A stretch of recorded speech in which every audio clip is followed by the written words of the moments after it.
Hi buddies. நம்ம தளபதி விஜய் வந்து ரொம்ப காலமா அரசியலுக்கு வருவாரா மாட்டான்ற ஒரு குழப்பம் இருந்துச்சுல, அதுக்கு வந்து இன்னைக்கு ஒரு பெரிய முற்றுப்புள்ளி வச்சுட்டாரு. அவர் ஒரு கட்சி ஆரம்பிச்சுக்கிறதா அறிக்கை சொல்லியிருக்காரு. இப்ப என்னன்னா, நான் வந்து என்னுடைய டீம் எல்லாம் வச்சு பயங்கரமான ஒரு ஆய்வு ஆராய்ச்சி எல்லாம் பண்ணி, அது அந்த கட்சி பத்தியும் அதன் சார்ந்த ஃபியூச்சரை பத்தியும் பயங்கரமான ஒரு சீக்ரெட்ஸ் எல்லாம் நான் வந்து உங்களுக்கு ரிவீல் பண்ண போறேன் அப்படின்னு நான் சொல்ல மாட்டேன். ஏன் அப்படின்னா நான் மட்டும் கிடையாது, வேற யாராலையும் அப்படிப்பட்ட சீக்ரெட்ஸ் தான் சொல்ல முடியாது. எல்லாரும் சும்மா அடிச்சு விடுறதான் யூஸ்க்காக.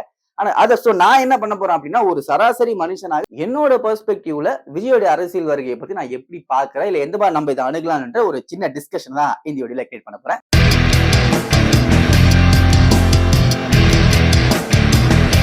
அவரோட அறிக்கையை அனலைஸ் பண்ணி பார்த்து நம்ம புரிஞ்சுட்ட விஷயம் என்ன அப்படின்னு பாத்தீங்கன்னா, இவர் 2 கட்சியை வந்து மார்க் பண்ணி பேசியிருக்காரு. அதாவது முதல்ல பாத்தீங்கன்னா, ஊழல்வாதிகள் வந்து ரொம்ப பெருகிட்டாங்க, ஊழல் வாழ்ந்த அரசாங்கம் எல்லாம் இருக்குன்ற மாதிரி ஒரு விஷயத்த கருத்தை சொல்லியிருக்காரு. சோ இங்க எல்லா கட்சியுமே ஊழல் பண்ணாலும் பொதுவா ஊழல்னு சொல்லும்போது டிஎம்கே சொல்லி ஒரு ஃபேஷன். சோ இவர் வந்து டிஎம்கே தான் மறைமுகமா தாக்கியிருக்காரு அப்படின்னு நம்ம புரிஞ்சுக்கலாம். அதே மாதிரி இன்னொருத்தர் பாத்தீங்கன்னா, ஜாதி மதங்களை பத்தி எல்லாம் அரசியல் பண்றாங்க, அந்த அரசுக்கு நம்ம முடிவு கொண்டு மாதிரி சொல்லியிருக்காரு. சோ இத ஜாதி மதத்தை அரசியல் பண்ணி பிஜேபி தான். சோ இவர் டிஎம்கேக்கும் பிஜேபிக்கும் எதிரான ஒரு கட்சியை நான் ஆரம்பிக்கிறேன்ற கருத்தை சொல்ற மாதிரி என் அறிவுக்கு நான் புரிஞ்சுக்கிறேன். சரி, அப்ப இந்த 2 கட்சி வேணாம்னு சொல்லிட்டு இவர் ஒரு தமிழ் தேசியவாதியா, தமிழ் நேஷனலிஸ்டா அப்படின்ற மாதிரி ஒரு கொஸ்டின் நமக்கு வரலாம். அதே மாதிரி இல்ல ஒருவேளை இவர் வந்து ஒரு சோசியலிஸ்டா இருப்பாரு, அந்த காங்கிரஸ் மாதிரி ஒரு ஐடியாலஜி எடுத்து சோசியலிஸ்டா இருப்பாரு அப்படின்ற மாதிரி ஒரு கொஸ்டின் கூட நமக்கு வரலாம். இல்ல ஒருவேளை கமலஹாசன் அவர்கள் முன்னுரிமை எடுத்துட்டு ஒரு நியூட்ரலிஸ்டா நான் மையத்துல நிக்கிறேன் அப்படின்ற ஒரு ஐடியாலஜி எடுக்கப்படுறா அப்படின்றதெல்லாம் தெரியல. எதுன்றது அவர் வாயை திறந்து சொன்னதான் நமக்கு புரியும். ஐயா, நீங்க என்னென்னமோ பேசுறீங்க, எனக்கு ஒரே குழப்பமா இருக்கியா. ஆனா அவருடைய அறிக்கையில இருந்து டிஎம்கேக்கும் பிஜேபிக்கும் எதிரானவனா இருக்க போறப்ப அப்படின்றத தெளிவுபடுத்தியதா நான் புரிஞ்சுக்கிறேன். மாற்று கருத்து இருந்தா கமெண்ட்ல சொல்லுங்க. சரியா, இப்படி இவர் அரசியலுக்கு வந்துட்டா இதனால பாதிப்படைய போறது யார்? டிஎம்கேவா, ஸ்டாலினா, இல்ல உதயநிதி ஸ்டாலினா, இல்ல பிஜேபி அண்ணாமலையா, இல்ல மோடியா? இப்படின்ற மாதிரி பல கேள்விகள் உங்களுக்குள்ள போயிட்டே இருக்குல்ல. ஆனா உண்மை என்னன்னா, விஜயோட அரசியல் வருகையில மிகப்பெரிய பாதிப்படைய போறது யார்? அண்ணன் சீமான். டேய் மண்டையில போட செஞ்சுனா வேற கேளு இருடா, இந்த வெண்ணெய் கேப்பேன் கேளு, வேற கேளு.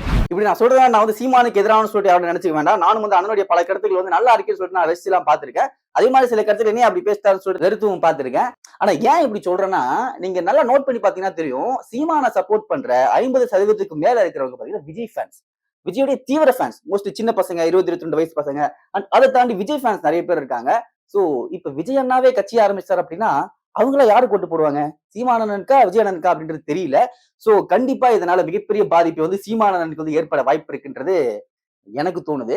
ஓகே, அபார்ட் ஃப்ரம் ஜோக் நம்ம வந்து கொஞ்சம் சீரியஸா டிஸ்கஸ் பண்ணலாம். ஸோ விஜய் அவர்களுடைய அரசியல் வருகை நம்ம எப்படி பார்க்கணும்? ஒரு சிஎம் ஆகலாமா வேண்டாமா அப்படின்றத எனக்குமே வந்து முன்னாடி ஒரு கருத்து இருந்துச்சு. எதுக்கு இந்த நடிகர்கள்லாம் அரசியலுக்கு வராங்க, இவங்களாம் வந்துதாப்பா நாட்டை கெடுக்கிறாங்க அப்படின்ற மாதிரி ஒரு கருத்து இருந்துச்சு.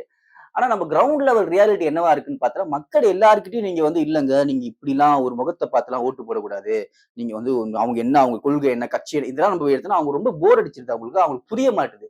இன்னைக்கு நம்ம அந்த வேலையை ஆரம்பிச்சா கூட இன்னும் ஒரு 50-60 வருஷமாச்சு அவங்களை தெளிவுபடுத்தினாதான் இந்த விஷயத்த நம்ம சொல்லி கொடுக்க முடியும். அதுக்கு நம்ம 60 வருஷம் வெயிட் பண்ண முடியுமா? அதுக்கு நானும் இங்க செத்து போயிடுவோம். சோ அப்ப என்ன பண்ணலாம்? இப்போதைய நிலைமை கண்டிப்பா இங்க ஒரு ஃபேஸ் மக்கள் எனக்கு தெரிஞ்ச ஒரு நான் ஓட்டு போடுறேன், நான் பார்த்திருக்கேன், எனக்கு ஒரு இப்படி தான் இருக்காங்க. சோ ஒரு மார்க்கெட்டிங் பண்றது, ஒரு கட்சியோ ஒரு ஐடியாவையோ மார்க்கெட்டிங் பண்றதுக்கு வேற வழி இல்ல.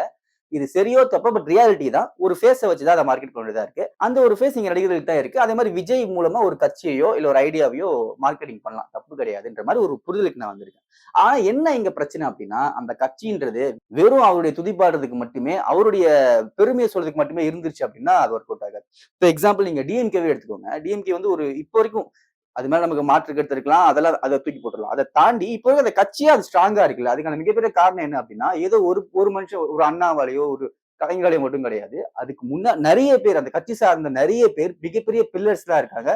ஒரு பயங்கரமான ஒரு ஃபவுண்டேஷன் அந்த கட்சியை கிரியேட் பண்ணி வச்சிருக்காங்க. அதே மாதிரி இன்னைக்கு விஜய் வந்தாருன்னா கூட அந்த கட்சி சார்ந்த தலைவர்கள்லாம் அந்த கட்சிக்குன்னு ஒரு ஸ்ட்ராங்கான ஒரு ஃபவுண்டேஷனை கிரியேட் பண்ணி, ஒரு ஐடியாவை கிரியேட் பண்ணி அது ஒரு மிகப்பெரிய ஆர்கனைசேஷனா உண்டாக்குனாங்க அப்படின்னா அது மக்களுக்கான ஒரு ஆர்கனைசேஷனா இருக்க வாய்ப்பு இருக்கு.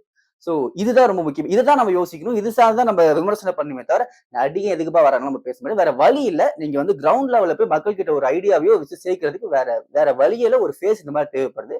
இது எனக்கு ரொம்ப வருஷம் கழிச்சு தான் இந்த பொழுது எனக்கு வந்துச்சு. மாற்று கருத்து உங்களுக்கு தாராளமா கமெண்ட்ல சொல்லலாம்.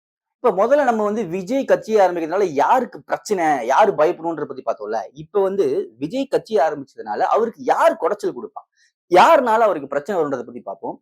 டிஎம்கேவா, பிஜேபியா, இல்ல வேற ஏதோ சில கட்சிகளா இப்படின்னு யோசிச்சுட்டே இருக்கும்போது எனக்கு ஒரு விஷயம் தோணுச்சு. உண்மையிலேயே விஜய் அவர்களுக்கு மிகப்பெரிய டிராஜடி குடைச்சல கொடுக்க போறது யாரு அப்படின்னா அவருடைய ரசிக குஞ்சுகள். என்னடா இப்படி சொல்லிட்டு அப்படின்னா, விஜய்க்குன்னு மட்டும் இல்ல, பொதுவாவே ஒரு நடிகருக்கு நான் ரசிகன்னு சொல்லிட்டு பைத்தியக்காரத்தனமா சுத்திட்டு இருக்க நிறைய பேர் நம்ம ஊர்ல இருக்காங்க இல்லையா? அவங்களுடைய லூஸ் டாக்ஸா இருக்கலாம், அவங்க பண்ற கோமாளித்தனமா இருக்கலாம், அவங்க பண்ணக்கூடிய ஸ்டூபிடான விஷயமா இருக்கலாம். இது எல்லாமே விஜய் அவர்களை கண்டிப்பா போய் கொஸ்டின் பண்ணும். மக்கள் வந்து என்ன இப்படி உங்க ஃபேன்ஸ் இருக்காங்க, என்ன மாதிரி பண்ணிட்டாங்கன்ற ஒரு மிகப்பெரிய ஒரு குடைச்சலை விஜய் அவர்கள் கண்டிப்பா கொடுக்கும். ஆல்ரெடி நிறைய குடைச்சல் விஜய்க்கா இருக்கட்டும், அஜித்துக்கா இருக்கட்டும், மிகப்பெரிய குடைச்சல்களா வந்திருக்கு.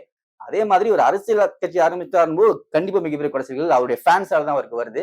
அதுக்கப்புறமே தான் மற்ற கட்சிகள் எல்லாமே. Okay super super